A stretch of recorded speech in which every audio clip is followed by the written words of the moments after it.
नाज़रीन न्यूज़ 18 में आपका खैर मकदम और आप देख रहे हैं आज की ताज़ा खबर। आज की ताज़ा खबर में जिन खबरों पर हमारी खास नजर रहेगी, इनमें पहली खबर सहाफ़ी की मौत से जुड़ी हुई है। गाजियाबाद में जख्मी सहाफ़ी विक्रम जोशी का इंतकाल हो गया। गुज़िश्ता दिनों बदमाशों ने इन्हें गोली मार दी थी। कलीदी मुलजिम अब भी पुलिस की गिरफ्त से दूर है।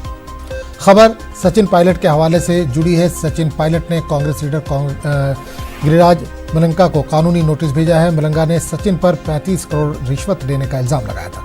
जराए के हवाले से ये खबर आई है। खबर राज्यसभा के नौमुंतखब मेंबरान के हलफ बर्दारी तकरीब से जुड़ी है। राज्यसभा के नौमुंतखब अराकीन के हलफ बर्दारी तकरीब आज है। राज्यसभा के चेयरमैन वेंकैया नायडू नौमुंतखब अराकीन को ऐवान बाला की रुकनियत का हलफ दिलाएंगे।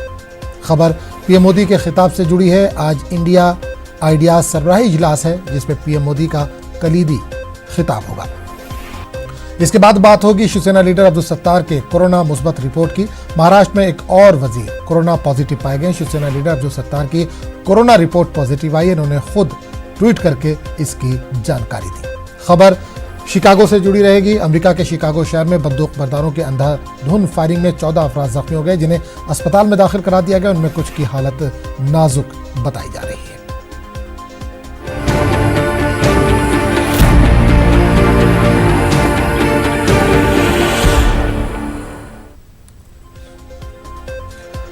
गाजियाबाद में जख्मी सहाफ़ी विक्रम जोशी का इंतकाल हो गया। गुज़िश्ता दिनों बदमाशों ने इन्हें गोली मार दी थी। हमले में शदीद जख्मी हुए विक्रम जोशी को अस्पताल में दाखिल कराया गया था, जहां उनकी हालत नाजुक बनी हुई थी।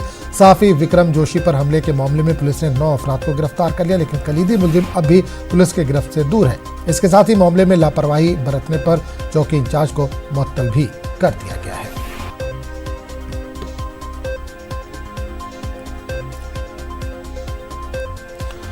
और इस पूरे मामले पर बात करेंगे अपने नुमाइंदे शक्ति से, जो इस वक्त हमारे साथ मौजूद हैं। शक्ति, विक्रम जोशी के ताल्लुक से हमने कल भी बात की थी। उन्हें गोली मार दी थी बदमाशों ने, वो अस्पताल में भर्ती थे। आज खबर आ रही है कि उनका देहांत हो गया है। बिल्कुल, देर रात ही कहते हैं उनका देहांत हो गया है। और क्योंकि उनके सर में गोली मारी गई थी, जिसके बाद बचने की संभावना नहीं थी, लेकिन फिर भी कहते हैं उपचार के तौर पर उनके गाजियाबाद के यशोदा हॉस्पिटल में उनका उपचार चल रहा था।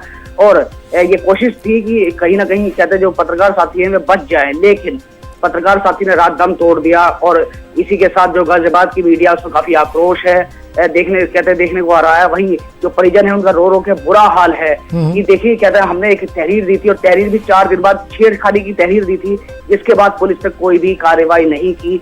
और आज जो पत्रकार साथी है वह हमारे बीच में ही है। तो कहीं ना बिल्कुल शक्ति, एक चीज और जाना जाएगा, 9 लोगों को इसमें गिरफ्तार किया गया है। जो मुख्य आरोपी है, क्या अभी तक उसका कुछ पता चला है? देखिए, इसमें आनंद फानन में 9 लोगों को गिरफ्तार तो कर लिया, लेकिन जो मुख्य आरोपी है जिसने विक्रम जोशी को गोली मारी है, वो अभी तक फरार है। तो कहीं ना कहीं जो पुलिस की नाकामी है इसमें साफ साफ दिखाई दे रही है।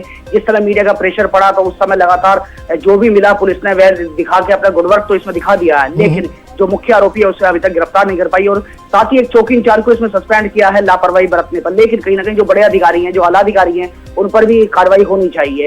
ऐसा गाजियाबाद की मीडिया में आक्रोश है और ये कहना भी है, क्योंकि अगर कोई पत्रकार साथी जाता है, पत्रकार साथी पर हमला हो रहा, तो कहीं ना कहीं कहते हैं अपनी एक तहरीर भी देता है, वह उच्च माध्यम से भी देता है, निचले स्तर से भी देता है, लेकिन उस पर अगर कोई कार्रवाई ना होना तो पुलिस का ढिलमुल रवैया है पत्रकारों को लेकर। तो कहीं ना कहीं कहते हैं लोगों में आक्रोश है कि लोगों में ये देखने वाली बात है कि जब एक पत्रकार सुरक्षित नहीं है, जो हमारी आवाज उठाता है, तो कहीं ना कहीं हम लोग कहाँ से सुरक्षित होंगे। जी चलिए, बहुत बहुत शुक्रिया शक्ति से तमाम जानकारी के लिए।